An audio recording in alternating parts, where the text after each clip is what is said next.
Academic Freedom Index. Now, on that Academic Freedom Index, India was shown as being in the bottom but one decile, i.e. in the 80th to 90th decile, suggesting we had one of the countries with the worst academic freedom. VDEM Institute's academic index freedom graph has showed India below Pakistan and Taliban-ruled Afghanistan along with Hong Kong and China. Hello and welcome to All Indians Matter. I'm Ashraf Engineer. A global report has confirmed what we've known for a while.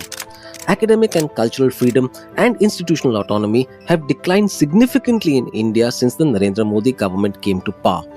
The Academic Freedom Index Update 2023 was put together by 2,917 country experts across the world and coordinated by Swedish think tank VDEM Institute and the Institute of Political Science at the Friedrich Alexander University in Germany.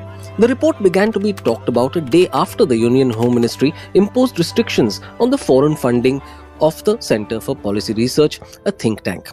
The report noted a decline in all aspects of academic freedom after 2014.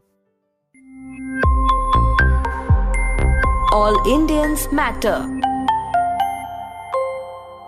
The index computes a score based on 5 parameters: freedom to research and teach, freedom of academic exchange and dissemination, institutional autonomy of universities, freedom of academic and cultural expression, and campus integrity, which means the absence of security infringements and surveillance. The report said, and I quote, "The attacks on academic freedom under Modi's Hindu nationalist government were also possible due to the absence of a legal framework to protect academic freedom." Stop quote.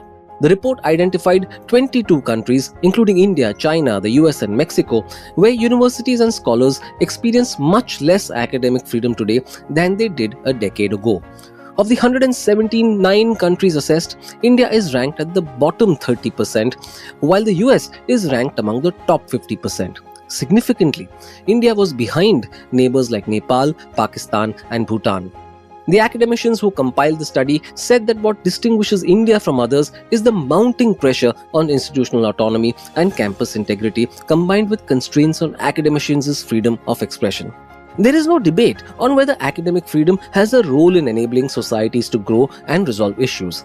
Take what Katrin Kinzelbach, a professor of international politics at the Friedrich Alexander University Erlangen in Germany, a co-author of the report, told the Telegraph.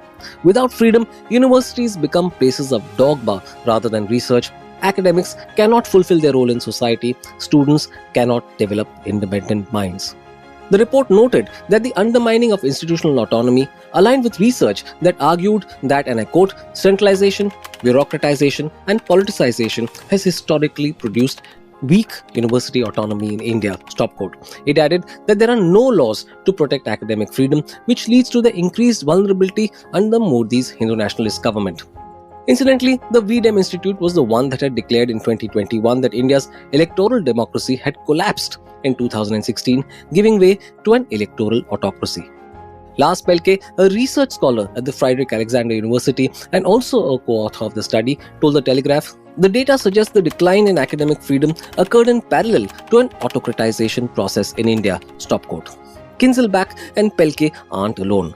Social science researchers Nandini Sundar at the University of Delhi and Gauhar Fazili at Ashoka University had listed in a 2020 paper the quote-unquote growing restrictions on academic freedom in India, including those on institutional autonomy, the freedom to acquire and express opinion, and subversion of faculty selection.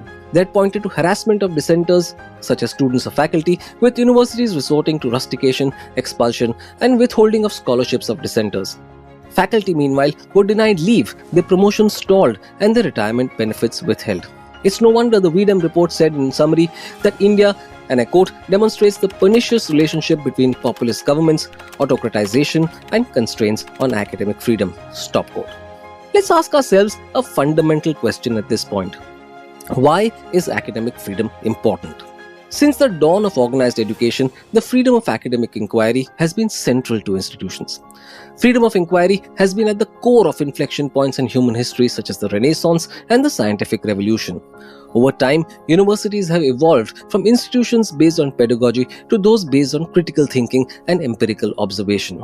The freedom to engage in such intellectual inquiry is central then to higher education and its processes. You can't cultivate critical thinking without academic freedom. It is essential for inquiry-based learning, which is the heart of all human inquiry.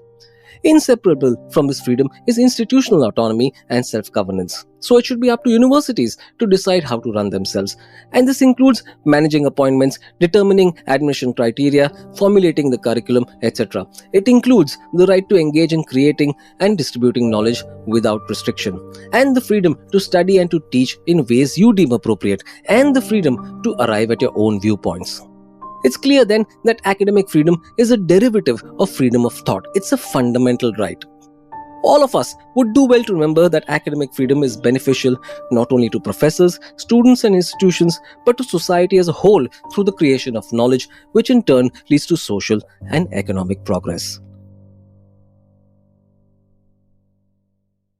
Thank you all for listening. Please visit allindiansmatter.in, that's ALLINDIANSMATTER.in for more columns and audio podcasts. You can follow me on Twitter at Ashraf Engineer, that's ASHRAFENGINEER, and All Indians Count, that's ALLINDIANSCOUNT. Search for the All Indians Matter page on Facebook. On Instagram, the handle is All Indians Matter. Email me at editor@allindiansmatter.in. Catch you again soon.